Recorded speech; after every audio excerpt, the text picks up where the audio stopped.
Folks, I hate using this word. In fact, I'm just cringing thinking about it. But this might be the most disruptive TV of 2022. Welcome back, everyone. I'm Caleb Dennison, and today we are going to unbox, set up, and get first impressions of the Hisense U8H TV. And yeah, I hate that term, disruptive, second only maybe to game changer, but I think it actually applies here. I think we might just have to take everything we think we know about 2022 TVs and throw them out the window, because on paper, this TV offers specs at a price that is just unheard of. I'm talking about potentially up to 1,500 nits of peak brightness, 380 some odd zones of local dimming, all at a price that supposedly doesn't include any commas. For the 65-inch, we're talking about something that could be under $1,000. There's actually some complications around the pricing on this TV, and I'll get to that in a little bit. But before we do, let's get this thing out of the box and see what we're looking at. Before I bust out the box knife though, you know what's coming, don't you? Start clicking some things, like, subscribe, and leave me a comment down below about what it would take for you to feel confident about buying a Hisense TV. I hear from some folks that they feel like it's not really a well-tested brand, but they've been around for a long time. Are you interested in this TV? Might you buy it? Let me know down in the comments so we can talk about it. Okay, now let's get to it. So first bit of good news is that the TV was really well packed for shipping and was super easy to unbox. Now the TV has two locations for feet, conveniently marked 1 and 2, with the inside mounting locations better for times when you don't have a super wide media stand. But because we do have a super wide media stand, I mounted the feet into the position 1 locations. Now both of the feet have little cable clips for some cable management, and pleasantly there's a decent amount of space for multiple thick cables, so actually useful. Looking at the back of the TV, it is impossible not to notice this big old subwoofer grill. I mean, I think this is one of the largest, if not the largest, built-in drivers I've ever seen on a TV. So I'm super curious to hear how this TV sounds, which is something I rarely say. Elsewhere on the back of the TV, we've got 4 HDMI ports, and it appears 2 of them are what we would call HDMI 2.1 ports, but more specifically, 2 are rated for 4K at 120 Hertz, one of which is an eARC port, and we've heard this story before, haven't we?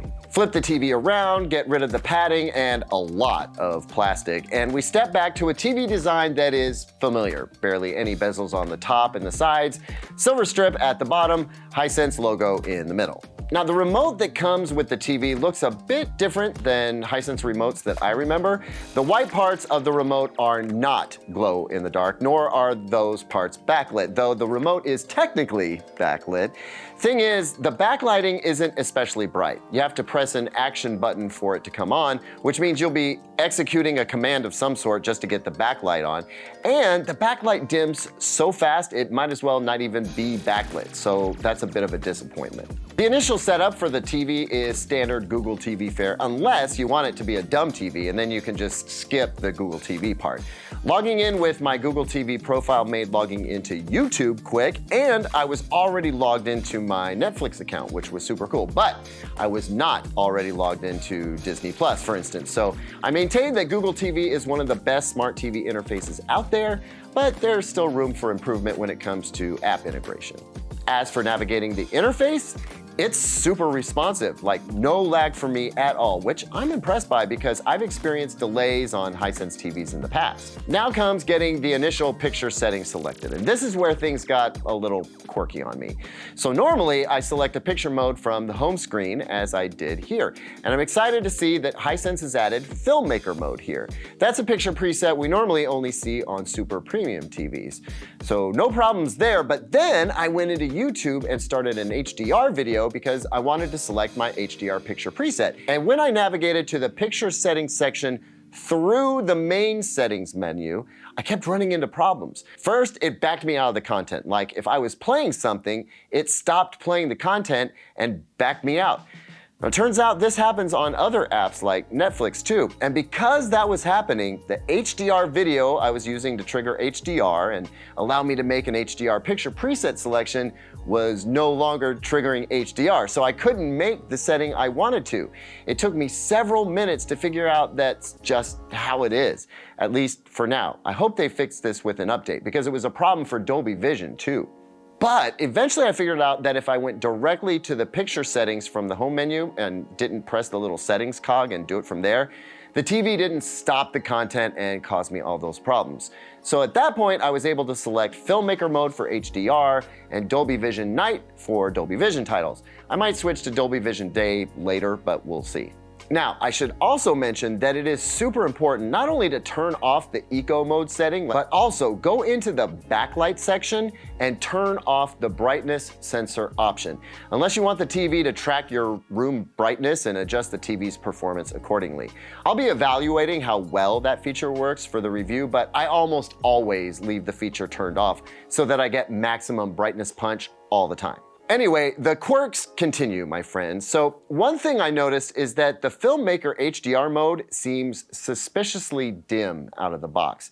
Switching to Theater Day gave me not just the HDR highlight brightness that I was expecting from Filmmaker mode, but also the average picture level or average brightness that I was expecting. So I'm gonna need to dig into that a bit more for the review as well. The other thing that I'm finding really odd is the TV's color temperature setting. So in a preset like Theater Night or Filmmaker mode and even Theater Day, we expect a warmer color temperature. That's normal. That's supposed to get us closer to the D65 white point that Hollywood uses as a standard, and thus color should be more accurate as well.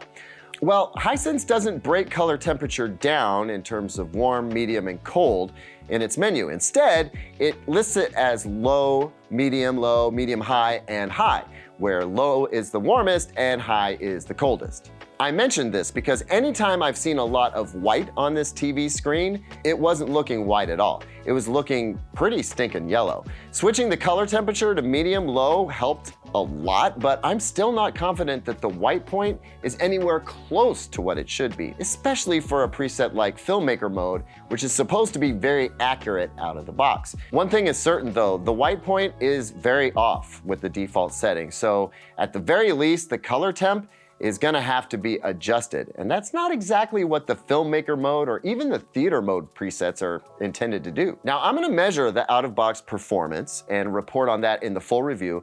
I'll also calibrate the TV and see how close to standard that we can get. But I'm a little concerned about some of the out-of-box performance characteristics here. I mean, that is why we do these unboxing videos, right? Are there any surprises?